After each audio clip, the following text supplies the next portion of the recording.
दिल्ली सरकार में मौजूदा समय में चल रही so called governance, so called vision, so called जो सिस्टम है यहाँ का, उस पर कुछ सवाल खड़े कर रहे हैं। भारतीय जनता पार्टी ने देश में पिछले 2 सालों से जितने भी चुनाव लड़े हैं, सब विकास के वादे पर और गुड गवर्नेंस के नारे पर लड़े हैं। उन्होंने जनता को ये बताया और जनता से ये कहकर वोट लिए कि वो अकेले इस देश को अच्छी गवर्नेंस दे सकते हैं। और पिछले 1 सालों में उन्होंने कहा कि मोदी जी के पास विजन है और मोदी जी देश को विजन दे सकते हैं। और जितने भी राज्यों में भी अब चुनाव हो रहे हैं, महाराष्ट्र में, हरियाणा में और अब दिल्ली में चुनाव, भारतीय जनता पार्टी सिर्फ एक नारे पे चुनाव लड़ना चाहती है, वो है कि मोदी जी के पास विजन है और मोदी जी इन तमाम स्टेट्स को आगे ले जा सकते हैं अपनी गुड गवर्नेंस की शैली से। जो आज हम आपके सामने तथ्य रखने जा रहे हैं वो ये दिखाता है कि पिछले 7-8 महीनों में बीजेपी ने दिल्ली की जनता को हाशिए पर रखा। जितने भी डेवलपमेंट के काम थे, विकास के काम थे, नए स्कूल बनने थे, नए अस्पताल बनने थे, नए डायलिसिस सेंटर बनने थे, SC ST OBC welfare funds की बात हो, सोशल वेलफेयर हो, नए पावर प्रोजेक्ट्स लगने थे, नए सीवरेज ट्रीटमेंट प्लांट्स बनने थे, पावर सेक्टर में काम होना था, नई वाटर पाइपलाइंस बननी थी। सारे काम पिछले 7 महीनों से भारतीय जनता पार्टी द्वारा पीछे से संचालित दिल्ली की सरकार में ठप पड़े हुए हैं। और हमारा ये आरोप है कि ये सारे प्रोजेक्ट्स जानबूझ कर रोके गए पिछले 7-8 महीनों से। और योजना ये थी भारतीय जनता पार्टी की कि जब चुनाव करीब आएंगे, जैसे ही चुनाव की घोषणा होगी, वैसे ही ताबड़तोड़ बीजेपी, LG साहब ताबड़तोड़ एक के बाद एक नई योजनाओं का ऐलान करेंगे। उनके MP, उनके MLA के कैंडिडेट, उनके मंत्री वहाँ पर खड़े होकर फोटो खिंचाएंगे और उसका वो फिर चुनाव में राजनीतिक उपयोग करेंगे। तो अपने राजनीतिक उपयोग के लिए, अपने पॉलिटिकल पॉइंट्स स्कोर करने के लिए दिल्ली की जनता को पिछले 8 महीनों में विकास से बिल्कुल महफूज रखा गया। दिल्ली में सारे विकास के काम पूरी तरीके से ठप हुए हैं। और हमें ये तथ्य दिल्ली सरकार के एक विसल ब्लोवर ने अंदर से दिए हैं। एक आंकड़ा है। 2 मीटिंग्स हुई हैं। एक 17 नवंबर को चीफ सेक्रेटरी ने मीटिंग बुलाई, जहां पर ये कहा कि जल्दी जितने भी डिपार्टमेंट्स हैं सब अपने फंड्स फ़ौरन खर्च करना शुरू कर दें। और ये जो मैं आपके सामने तथ्य रखने जा रहा हूँ, ये प्लान्ड एक्सपेंडिचर है, प्लान्ड आउटले, यानी कि सारा विकास का कार्य। नॉन प्लान तो अलग है, जो एडमिनिस्ट्रेटिव एक्सपेंसेस होते हैं वो चलते रहते हैं और वो क्रमशः महीने दर महीने वो उसी हिसाब से खर्च होते हैं। लेकिन ये प्लान्ड आउटले है। अभी तक करीब 9-10 महीने इस फाइनेंशियल ईयर के ख़त्म होने जा रहे हैं। 1 महीने के अंदर या उससे पहले आचार संहिता लग जाएगी, उसके बाद कोई नया प्रोजेक्ट शुरू नहीं हो पाएगा। अभी तक ये सारा प्लान्ड आउटले खर्च हो जाना चाहिए था। नए स्कूलों की नींव पड़ जानी चाहिए थी, नए अस्पतालों की नींव पड़ जानी चाहिए थी, नई वाटर बॉडीज़ या नए वाटर पाइपलाइंस शुरू हो जाने चाहिए थे। लेकिन ये सब रोक के रखा गया। बिजली महंगी होती जा रही है, पानी की किल्लत होती जा रही है, स्कूलों की कमी है, अस्पतालों में डॉक्टर की कमी है, बेड्स की कमी है। लेकिन उसके बाद भी दिल्ली सरकार में सारे काम ठप पड़े रहे। और पिछले 7 महीनों में पहली रिव्यू मीटिंग पिछले 17 नवंबर को चीफ सेक्रेटरी ने ली।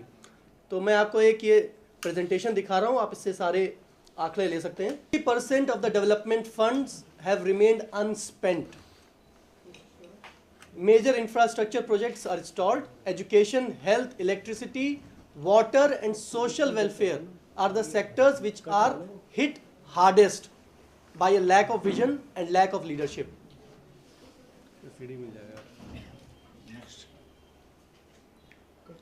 More than half of the funds meant for setting up new hospitals and schools remain unutilized. Only 6% of the planned outlay on food and civil supplies, 8% on power and 13% on industries have been spent. यहाँ पर मैं बताना चाहता हूँ कि right to food bill जो था उसको इन्होंने कहा था कि उनको इम्प्लीमेंट कर देंगे, वो भी इम्प्लीमेंट नहीं हुआ। पावर सेक्टर में आज सबसे बड़ा क्राइसिस है दिल्ली में। पीछे से बहुत महंगी बिजली डिस्कॉम्स वाले खरीद के लाते हैं। नए पावर प्रोजेक्ट्स लगने थे, पुराने पावर प्रोजेक्ट जो दिल्ली सरकार के खुद के हैं, जो ठीक से नहीं चल रहे थे, उनको चलाना था। इंडस्ट्रीज़ की बात करते हैं, ये सरकार बार बार कहती है कि युवाओं को रोजगार देगी, इंडस्ट्रीज को डेवलप करेगी, इंडस्ट्रीज को बढ़ावा देगी। 13% इंडस्ट्रीज पर जो प्लान आउटले है सिर्फ 13% खर्च हुआ है। हमें जानना चाहते हैं कि ये गवर्नेंस है। गुड गवर्नेंस तो कह नहीं सकते हैं, लेकिन यहाँ तो गवर्नेंस ही नहीं है। ये बैकग्राउंड है। नॉन प्लान्ड आउटले 2014-2015 का करीब 19,000 करोड़ था, प्लान्ड आउटले 16,700 करोड़ था, जिसमें से 55% खर्चा दिल्ली सरकार ने नहीं किया। 55%। आप सोच सकते हैं कि करीब करीब 9,000 करोड़ रुपए लैप्स होने जा रहे हैं, लैप्स हो जाएंगे। मतलब एक साल दिल्ली की जनता ने एक साल खो दिया। It's the loss of 1 year for the people of Delhi.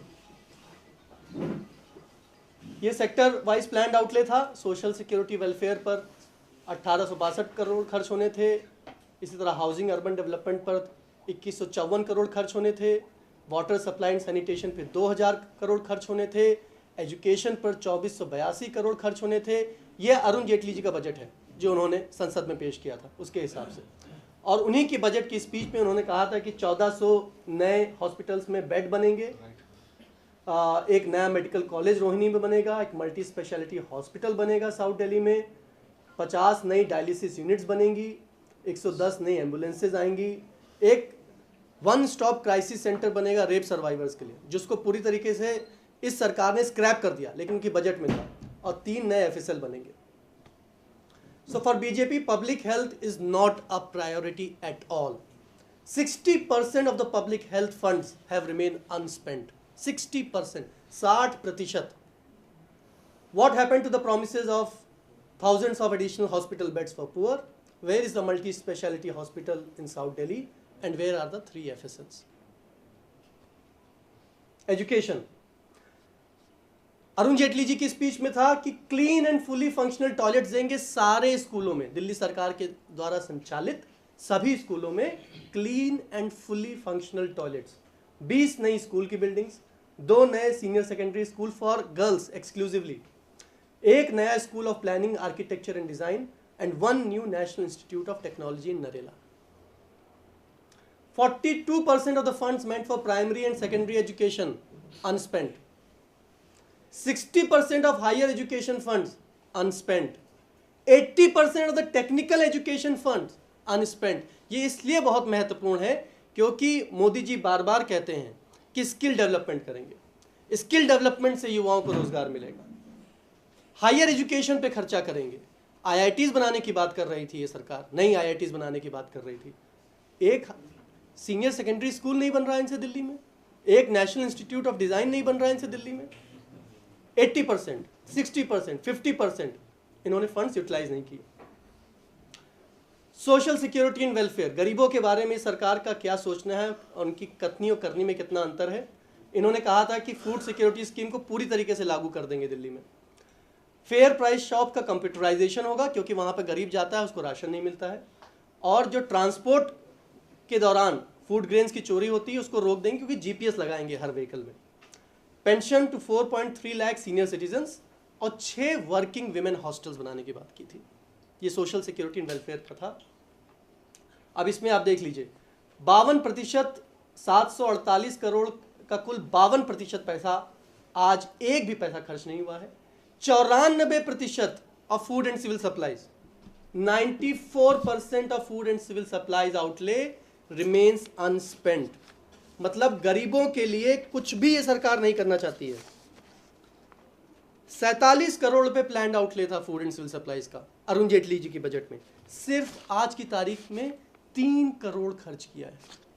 3 crore यानी कि सिर्फ 6%, 94% अनयूटिलाइज्ड है। फूड सिक्योरिटी स्कीम इन्होंने कहा था इंप्लीमेंट करेंगे, चोरी रोकेंगे, वैसा कुछ नहीं हुआ। मैं पूछना चाहता हूं कि इनके जो 6 नए वर्किंग विमेन हॉस्टल्स थे वो कहां हैं? अच्छा, जे क्लस्टर्स और अनऑथराइज्ड कॉलोनीज के लिए इन्होंने बड़े बड़े वादे किए थे। कहा था कि toilet facilities to all slum dwellers, सभी जे क्लस्टर में वहां पे जो भी नागरिक रहते हैं सबको टॉयलेट फैसिलिटीज देंगे। Piped water supply 50 unauthorised colonies में ले जाएंगे और सीवरेज 95 अनऑथराइज्ड कॉलोनीज में ले जाएंगे। अब फैक्ट चेक ये बताता है कि 62% जो पैसा जे क्लस्टर्स पे खर्च होना था और अनऑथराइज्ड कॉलोनीज में खर्च होना था वो खर्च नहीं हुआ। पानी, पीने का पानी, जिंदा रहने के लिए पानी, प्रोमिसेस बड़े थे, कहा था construction of Renuka dam, renovation of Chandrawal and Wazirabad water treatment plant, new sewerage treatment plant were proposed. Reality check now. 61% of the planned outlay remains unspent. 14 lakh households don't have water supply even as we speak in Delhi today. 10 assembly constituencies ऐसी हैं जहाँ पे बिल्कुल भी pipe water supply नहीं है. Delhi water remains highly contaminated and in some areas even poisonous. इतना सब होने के बावजूद 61% अनस्पेंड है. इसका इतना सब होने के बावजूद 61% अनस्पेंट है. This is governance. ट्रांसपोर्ट, कहा था कि 1380 नई सेमी लो फ्लोर बसेस लेकर आएंगे, डीटीसी चलाएगा, क्योंकि दिल्ली में महिलाओं के लिए बसेस नहीं हैं, आम नागरिकों के लिए बसेस नहीं हैं, बसेस की बहुत किल्लत है. 1380 नई बसेस खरीदने की बात की थी. ऑटोमेटेड फेयर कलेक्शन सिस्टम की बात करी गई थी. इलेक्ट्रॉनिक टिकटिंग मशीन्स की बात की गई थी. फैक्ट चेक, डीटीसी लॉस में चल ही रहा है, कोई यूनिफाइड ट्रांसपोर्ट अथॉरिटी नहीं है. 60% प्लान्ड आउटले ट्रांसपोर्ट डिपार्टमेंट में अनस्पेंड. जब दिल्ली में बसेस नहीं है, दिल्ली में महिलाएं असुरक्षित महसूस करती हैं, ट्रांसपोर्ट नहीं मिलता है, दिल्ली में चाहे निर्भया कांड हो और या अभी उबर टैक्सी कांड हो, ट्रांसपोर्ट से संबंधित, ट्रांसपोर्ट जब भी महिला बाहर जाती है, सड़क पे जाती है, बाजार जाती है, तो ट्रांसपोर्ट में इस तरह की हरकतें हुई हैं. टैक्सी लेते वक्त या कोई प्राइवेट ट्रांसपोर्ट जो निर्भया कांड में हुआ, बसेस नहीं खरीद पा रही है सरकार. ये 60% पैसा ट्रांसपोर्ट डिपार्टमेंट का अनस्पेंड है, प्लान्ड आउटले अनस्पेंड है, और कहते हैं कि ये अच्छी सरकार देंगे, अच्छी गवर्नेंस देंगे, मोदी जी के नाम पर सिर्फ चुनाव लड़ना चाहते हैं. एनर्जी, आज दिल्ली में जो डिस्कॉम्स हैं उनका ऑडिट नहीं हुआ. डिस्कॉम्स पीछे से 14 रुपये 15 रुपये प्रति यूनिट बिजली खरीद के ला रही हैं. इतनी महंगी बिजली खरीद के ला रही हैं, जिसकी वजह से कहते हैं कि हमें आगे बिजली बहुत महंगी बेचनी पड़ती है जनता को. तो इन्होंने वादा किया था कि जो ट्रांसमिशन और डिस्ट्रीब्यूशन नेटवर्क है उसको इन्हांस करेंगे. पिछली बार मई के महीने में, जून के महीने में जब बिजली कटी तो उस खंबे उखड़ गए. तो ये कहा गया कि जो ट्रांसको है उसका जो ट्रांसमिशन और डिस्ट्रीब्यूशन नेटवर्क है बहुत बदहाल है, और शीला दीक्षित ने 15 साल में उसमें कुछ भी इजाफा नहीं किया, बिल्कुल बदहाली कर रखी थी. हम भी ये बात मानते हैं बदहाल था. इन्होंने कहा था कि हम इसको बिल्कुल दुरुस्त कर देंगे. इन्होंने कहा था 3 नए सब स्टेशन बनाएंगे. बवाना का गैस टर्बाइन स्टेशन जो है उसको फंक्शनल करेंगे. एनडीएमसी को सोलर सिटी बना देंगे. 92% पैसा, 92% of the 675 crore remains unspent. 92%, 92% remains unspent. ये अब आपको क्रमशः हर डिपार्टमेंट का आपके सामने ये ब्यौरा है. इसको थोड़ा अगर और इस तरह शिफ्ट करें, ये आपको हम पूरा ब्यौरा ऐसे दे देंगे, सारी फिगर्स दे देंगे. ये ट्रांसपोर्ट डिपार्टमेंट है. 1702 करोड़ रुपए अप्रूव्ड आउटले था बजट में. नवंबर तक सिर्फ 669 करोड़ रुपए खर्च हुआ है, यानी कि सिर्फ 39% पैसा खर्च हुआ है. मेडिकल एंड हेल्थ का मैंने बता दिया. पीडब्ल्यूडी में roads, staff quarters, public works, सिर्फ 56% पैसा खर्च हुआ है. एजुकेशन 58% प्राइमरी एजुकेशन में खर्च हुआ है. अर्बन डेवलपमेंट में सिर्फ 38% पैसा खर्च हुआ है. सोशल वेलफेयर में 48% खर्च हुआ है. विमेन एंड चाइल्ड डेवलपमेंट, क्योंकि ये नारा था कि बहुत हुआ नारी परवार, इस बार मोदी सरकार, सिर्फ 45% खर्चा हुआ है. इरिगेशन 79%, बहुत छोटा सा है वो. लॉ एंड जुडिशरी में कहा है, क्योंकि ये बार बार बात आती है कि महिलाओं को न्याय देने के लिए फास्ट ट्रैक कोर्ट्स बनेंगे, सिर्फ 44%. ये सारे आंकड़े हैं आपके सामने. तो बेसिकली ये सारे आंकड़े कहीं ना कहीं ये क्वेश्चन खड़ा करते हैं कि बीजेपी की गवर्नेंस स्किल्स क्या हैं. क्या बीजेपी को सरकार चलाना आता है? क्या बीजेपी को दिल्ली के लोगों की ज़रूरतों का, दिल्ली के लोगों की समस्याओं का एहसास है? क्या बीजेपी के अंदर ये क्षमता है कि वो दिल्ली के लोगों की ज़रूरत को समझ के कुछ विज़न तैयार करके दिल्ली के लोगों के टैक्स के पैसे से व्यवस्था को चला सके? कम से कम पिछले 7 महीने का एक्सपीरियंस ये बताता है कि बीजेपी को ना तो दिल्ली के लोगों की समस्याओं का पता है, ना बीजेपी को दिल्ली के लोगों की समस्याओं के पास कोई हल करना आता है. बस वो उद्घाटन और नारियल फोड़ने का इंतज़ार कर रहे हैं ताकि उनको दोबारा जनता के बीच में जाने का मौका मिल सके और जनता के बीच में जाके कह सके कि हमने ये शुरू कर रहे हैं या यहाँ खर्च कर रहे हैं। लेकिन पूरी की पूरी दिल्ली हाहाकार मच रहा है, बिजली को लेके, पानी को लेके, हॉस्पिटल, एजुकेशन को लेके, लेकिन ये लोग इस पैसे को दबा के बैठे हुए हैं। शायद जैसे एक सैंपल के रूप में 1380 बसेस खरीदनी है, पूरी दिल्ली में ट्रैफिक की प्रॉब्लम हो रही है। 1380 बसों में से 1000 बसेस को तो खरीदने के ऑर्डर भी हो चुके हैं, लेकिन वो बसेस नहीं खरीदी जा रही हैं। मेरा अनुमान है कि शायद करप्शन करने के मौके ढूंढे जा रहे हैं, करप्शन करने के मौके मिलेंगे तो वो बसेस भी खरीदी जाएंगी। तो ये सारी चीज़ें हैं जिनकी ओर हम दिल्ली के लोगों का ध्यान दिलाना चाहते हैं और ये चीज़ हाईलाइट करना चाहते हैं कि बीजेपी के पास ना तो कोई गवर्नेंस प्लान है और ना कोई गवर्नेंस का विज़न है, ना कोई उसकी कोई डायरेक्शन है दिल्ली को लेके।